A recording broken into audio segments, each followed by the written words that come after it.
tarde, amigos. Aqui eu falo Matheus Tiburcio do canal Cicetnon. Em primeiro lugar, queria pedir a todos vocês que se inscrevam nesse canal, que deem um like, que sejam membros de nível 3 desse canal, para que possam fazer o nosso curso de sobrevivência intelectual e que rezem por mim. Peço a todos vocês que me sigam nas minhas redes sociais. Os links já estão aqui na descrição. E o assunto é Lula. Vejam a live que nós fizemos no canal Mangá Etnon, que é o meu canal sobre cultura pop, meu e com meu amigo Henrique, sobre a figura do nosso presidente, como encarnado no filme Lula, o Filho do Brasil. O link está aqui na descrição. Inscrevam-se todos no Mangá Etnon, certo? Por favor, agradeço de antemão. Bem, o nosso presidente Lula, segundo a última pesquisa Datafolha, perdeu 11 pontos de aprovação. 11 pontos de aprovação. No Datafolha leva sempre, né, uma margem de erro para mais, né? Um limite da margem de erro para mais.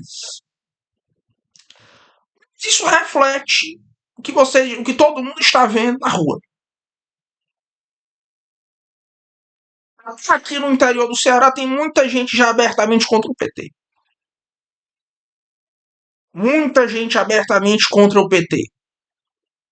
Inclusive pessoas que não tem nada de direitistas, que não tem nada de conservadoras, né? Já são contra o PT. Os prospectos disso para o Lula não são bons, até porque o Bolsonaro tinha 22%, mais ou menos no período equivalente, 22% de aprovação. Agora, considerem que a Datafolha, né? Todos aqui sabem do viés do Datafolha. Na verdade, o Lula talvez não tenha nem 15% de aprovação, ou 10% de aprovação. E considerem também que a tendência é que tudo apenas piore no governo Lula. O resultado é que tudo caminha para um colapso desse governo. Tudo sugere que vai acontecer a mesma coisa que ocorrido nos Estados Unidos, apesar de que a direita não tem líder nesse momento. Não existe um líder da direita nesse momento no Brasil. É uma coisa que precisa ser dita. Agora, dito isso, vamos falar uma coisa, que com toda a sinceridade. A esquerda errou. A esquerda fez muita besteira. Para começo de conversa, eu avisei isso no início do governo Lula. A esquerda não soube lidar com essa questão de redes sociais. Eles começaram esse governo, o PT, muito certos de que iriam realizar uma censura, policiamento das redes sociais, etc. Não conseguiram. Aquele PL foi a primeira derrota que eles tiveram. Aquele PL de regulamentação das redes sociais, que entre aspas era o PL das fake news, foi o primeiro fracasso da esquerda brasileira nesse governo Lula. Primeira derrota grande. E na hora de escolher o alvo, eles fizeram besteira, escolheram a unidade de ação errada.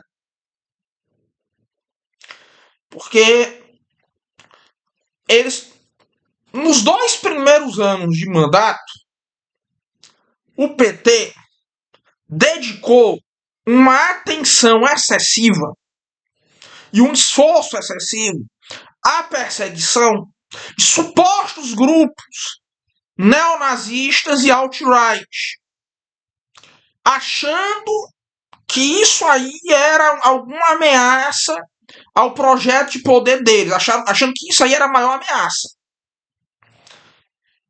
E, na verdade, eles até avançaram a situação para cima da direita bolsonarista. Ela foi muito menos perseguida. Pode continuar operando nas redes sociais. Veio um tempo propício geral, em um certo momento, no qual, até nos Estados Unidos, começou a haver um backlash contra essa questão da censura e em defesa da liberdade de expressão. Até as próprias redes sociais, cujos escritórios nacionais eram muito aliados à esquerda, começaram a intervir. O Twitter foi para o Elon Musk, o Zuckerberg ficou esquisito com tudo que ele defendia antes. Eu ainda não entendi o que quer dizer isso. O Trump assumiu, aí não deu mais. Quando a esquerda achou que estava forte o suficiente para implantar suas medidas mais totalitárias, como é o caso da vigilância total do Pix, deu problema. O povo não aceitou. O povo não aceitou de jeito nenhum. A direita bolsonarista ainda estava bem operante nas redes sociais e houve um momento propício. A inflação foi algo desavergonhado, porque a esquerda brasileira ainda não saiu das bizarrices econômicas de professor da Unicamp.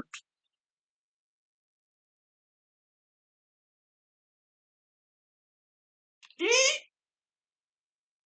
o resultado é que o PT, nesse processo, se deu mal. Não tem muito para onde correr. O PT está em queda livre. Eles ainda podem causar estrago? Podem. Mas se a inflação dos alimentos crescer ainda mais, se o dólar voltar a subir, ele caiu agora, mas ao que tudo indica, ele volta a subir em breve.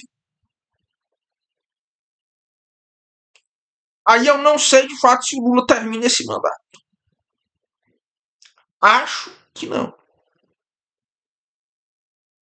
Mesmo dentro do PT, já existem pessoas que falam que admitem a crise. No discurso esotérico do PT existe muito medo, muita aflição. Eu sei disso. Olha, isso aqui é Nordeste. Tem político do PT em toda esquina. Tem político de alto nível do PT em toda esquina. Isso aqui é Nordeste, desculpa. No Sul ou no Sudeste, as pessoas podem não saber o que é que o PT pensa, como é que funciona o PT. Mas aqui no Nordeste, eles não conseguem esconder nada, de fato. Todo mundo tem algum amigo que é do alto escalão do PT. Enfim. Todo mundo aqui conhece os petistas. Existe um clima de incerteza entre os petistas. Né? Um clima de dúvida, de descontentamento. Né? Muito descontentamento, diria eu, com os rumos do governo. E o PT errou. Se for citar o grande erro do PT, vamos resumir todos os problemas que o PT está, pelos quais o PT está passando agora em uma única coisa.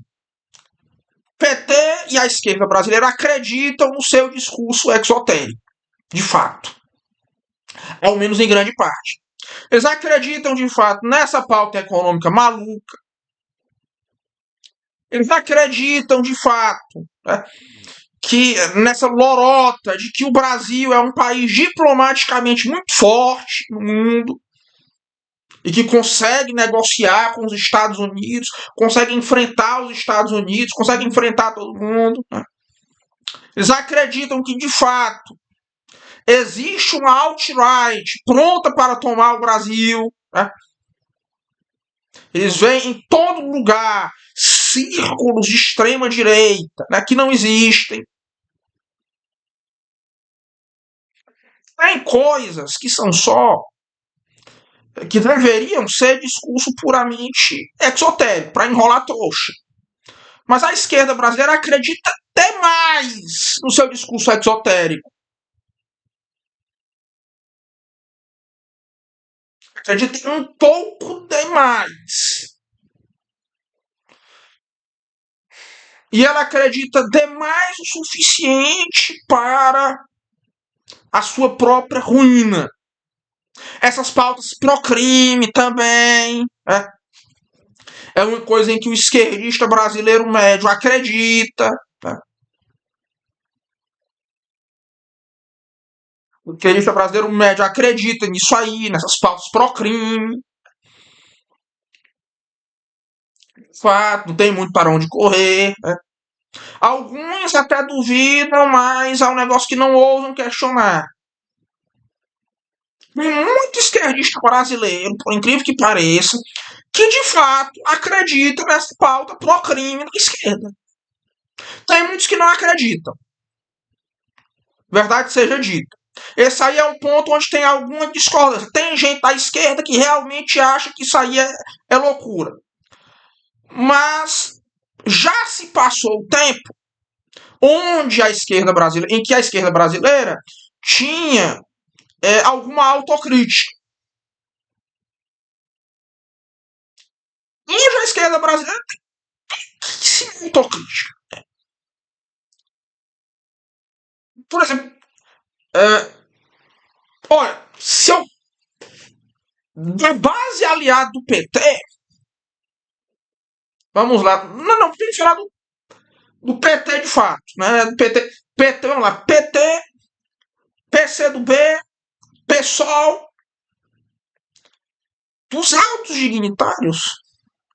Eu acho que a pessoa com mais autocrítica é o Marcelo Freixo.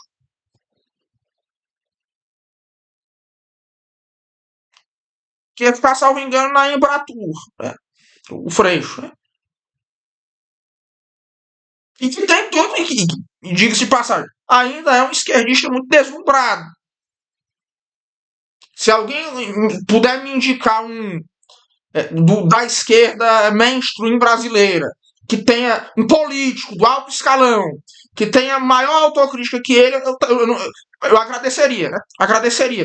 O pessoal perdeu totalmente a sua autocrítica, quase, né? Ainda tem algumas exceções, né? Algumas exceções, mas no geral perdeu quase totalmente a autocrítica, tornou-se uma linha auxiliar do PT que na verdade é um ônus, para o PT. O pessoal atrapalha muito mais do que ajuda o PT. Só atrapalha o PT muito mais do que ele ajuda. Na verdade, o PSOL é um partido que eu acho que só prejudica o PT. PSOL. Partido que eu acho que só atrapalha o PT hoje em dia. Foi um erro o PT ter integrado o PSOL. Foi um erro. O Freixo está aí para mostrar o erro. Né? Meio que numa. O PT tem uma ilusão de poder voltar a dominar São Paulo. Acho que ele já apontou o Gunder Frank há muito tempo atrás, acho que há 60 anos atrás. Em São Paulo, o povo não confia tanto assim nos oligarcas para dar a ele um comando total. Por isso que a esquerda brasileira tem esse processo histórico de aliança com os oligarcas do Nordeste. Porque esse sim tem um poder absurdo sobre o seu povo. Não tem para onde não. Pode haver alguns oligarcas mais benevolentes, né, no caso, mas alguns que não são propriamente oligarcas no sentido tradicional do termo, mas, no geral, os oligarcas do Nordeste, né, dominam as pessoas, né, com mão de ferro. Tem muito poder sobre as pessoas. No geral. No geral. Há exceções. Não vou dizer, não vou negar aqui que existam políticos sérios do Nordeste. Com certeza existem. Né? Existem, inclusive, pessoas dentro da esquerda do Nordeste que são muito razoáveis. Mas, assim, esse é um processo extremo. De aliança da esquerda com os oligarcas do Nordeste. E o pessoal é uma tentativa da esquerda retomar o seu lugar de origem, o seu território de origem, o seu domínio de origem, mas que não vai dar certo. E diga-se de passagem, essa pauta econômica da esquerda é uma coisa que não vinga no Sul e no Sudeste. Na hora em que eles forem fazer isso, está selada a derrota deles no Sul e no Sudeste. Vamos ver qual vai ser o papel do Geraldo Alckmin nessa história. Se ele irá cooperar contra o Molusco. A minha impressão é a seguinte. Botaram na cabeça que esse cara aí era uma grande ameaça. Mas, na verdade, os direitistas, né, botaram na cabeça que esse Geraldo Alckmin aí é uma ameaça.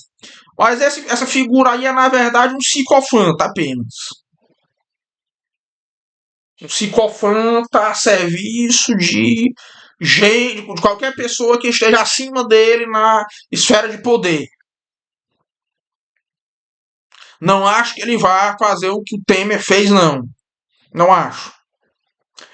Sim, esperava-se que o Alckmin fosse ter um papel muito ativo na articulação desse governo. Se existir por baixo dos panos, se existia por baixo dos panos mesmo, porque eu não estou vendo nenhum papel dele, né? Não estou vendo nenhum papel relevante dele, né? A não ser quanto a certas articulações dentro do PSB. Mas a presença dele no PSB parece-me ser puramente nominal. Pois é fundamentalmente isso. Um forte abraço a todos e até logo.